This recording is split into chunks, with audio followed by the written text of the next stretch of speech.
ਪਿਛਲੇ ਦਿਨੀ ਕੀਚਨਰ ਦੇ ਐਲਪਲਾਈਨ ਪਬਲਿਕ ਸਕੂਲ ਦੀ ਇੱਕ ਅਧਿਆਪਿਕਾ ਵੱਲੋਂ ਆਪਣੇ ਦੋ ਵਿਦਿਆਰਥੀਆਂ ਨੂੰ ਕਥਿਤ ਤੌਰ ਤੇ ਮਾਸਕਿੰਗ ਟੇਪ ਨਾਲ ਬੰਨ੍ਹਣ ਦਾ ਮਾਮਲਾ ਸਾਹਮਣੇ ਆਇਆ ਸੀ। ਇਸ ਘਟਨਾ ਨੂੰ ਲੈ ਕੇ ਕਮਿਊਨਿਟੀ ਵਿੱਚ ਨਿਰਾਸ਼ਾ ਅਤੇ ਰੋਸ ਦਾ ਮਾਹੌਲ ਬਣਿਆ ਰਿਹਾ। ਵਾਟਰਲੂ ਸਕੂਲ ਬੋਰਡ ਦੇ ਡਾਇਰੈਕਟਰ ਵੱਲੋਂ ਵੀਰਵਾਰ ਨੂੰ ਇੱਕ ਵੀਡੀਓ ਬਿਆਨ ਜਾਰੀ ਕੀਤਾ ਗਿਆ ਸੀ, ਪਰ ਕਮਿਊਨਿਟੀ ਐਕਟਿਵਿਸਟ ਇਸ ਬਿਆਨ ਤੋਂ ਖੁਸ਼ ਨਹੀਂ। ਉਹਨਾਂ ਵੱਲੋਂ ਠੋਸ ਕਦਮ ਚੁੱਕਣ ਦੀ ਮੰਗ ਕੀਤੀ ਜਾ ਰਹੀ ਹੈ। The Director of Education and as a father, I have wanted to speak to you about these difficult issues. But I've had to grapple with what I could possibly say that would give you comfort to parents, siblings, aunts and uncles, grandparents, and caring community members. इसलिए तो हम बहुत ज़्यादा disappointed हैं इस video से, क्योंकि जो वीडियो में वो बात कर रहे हैं वो तो अपनी जॉब डिस्क्रिप्शन बता रहे हैं कि हमें ये करना चाहिए, हमारी जॉब में ये, हमारी जॉब में ये है।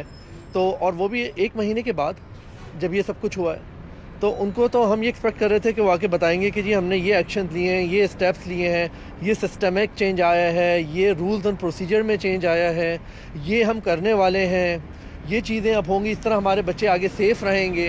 तो उन्होंने तो कोई जिक्र ही नहीं किया। वो तो एक जो है सियासी गुफ्तगू जिसको कहते हैं उर्दू में, पॉलिटिकल लिप सर्विस, वो करके अपना जॉब डिस्क्रिप्शन बता के चले गए। Not feeling good at all.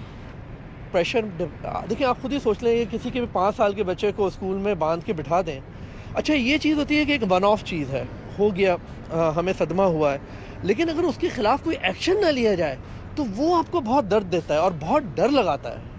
क्योंकि चलें ये हो गया, हमने उनको कंसोल किया कि यार ये कनाडा है, यहाँ ऐसा नहीं होता, ये सिस्टम है, यूँ नहीं होता, पहली दफ़ा हुआ होगा, या ये हालांकि वो तीसरी दफ़ा उन खातून ने किया है, वो पहली दफ़ा नहीं था वो, ठीक है। जो दूसरा बच्चा था उसको 3 दफ़ा ट्राई कर चुकी थी, ये बच्चा पहली दफ़ा था। लेकिन अब खौफ की बात ये आ रही है कि जो अब आगे कुछ नहीं हो रहा है, कोई सेट, तो उससे उनको और डर लग रहा है। वो अपने जॉब पे नहीं जा पा रहे हैं, घर में फंक्शन नहीं कर पा रहे हैं, और उनको गिल्टी फील हो रहा है कि कहीं ऐसा तो नहीं कि सब चीज़ें हमारी वजह से हो रही हैं यहाँ पे। I can say as a board, we are working to create an environment where no child experiences harm, no matter what identity they come from. I can say that teachers, administrators, school secretaries, custodial staff, social workers, superintendents, support service staff are all saddened by these allegations as I am.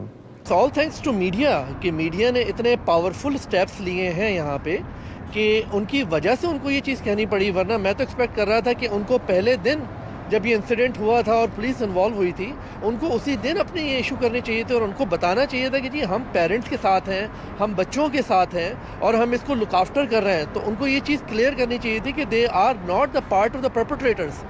वो उनके साथ नहीं है जिन्होंने ये जुल्म किया है बच्चों पे, बल्कि वो अवाम और कैनेडियन बच्चों के साथ है।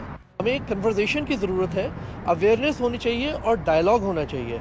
लेकिन फिर वो एक चीज़ जहाँ पे एज एन एक्टिविस्ट मैं देखता हूँ कि बहुत सारी बातें डायलॉग पे आके ख़त्म हो जाती हैं, हम प्रैक्टिकल स्टेप्स नहीं ले पाते हैं क्योंकि वो एक पॉलिटिकल सर्विस में ख़त्म हो जाती हैं। तो ये एक बहुत खुशी की चीज़ है कि हम अपनी जो कल्चरल सेंसिटिविटी, रिलीजियस सेंसिटिविटी की बात कर रहे हैं और हम रेशलाइज कम्युनिटीज़ को जो है ना लुक आफ्टर कर रहे हैं। लेकिन ये मेरा ख्याल है कि अब एक स्टेप फॉरवर्ड होना चाहिए। अगर आप मुझे इजाज़त दें बात करने की थोड़ी सी इस्लामोफोबिया की, कि जैसे क्वेबेक का टेररिस्ट मैसेकर हुआ, उसके बाद जो है वो लंदन ओंटारियो में हुआ, फिर रेक्सडेल में IMO में हुआ, ठीक है ना। बहुत सारी जगह जहाँ हमारे सरदार भाई हैं उनकी जो है पगड़ियाँ खींची गई, हमारी बहनों की हिजाबें उतारी गई, लेकिन लिप सर्विस से बात आ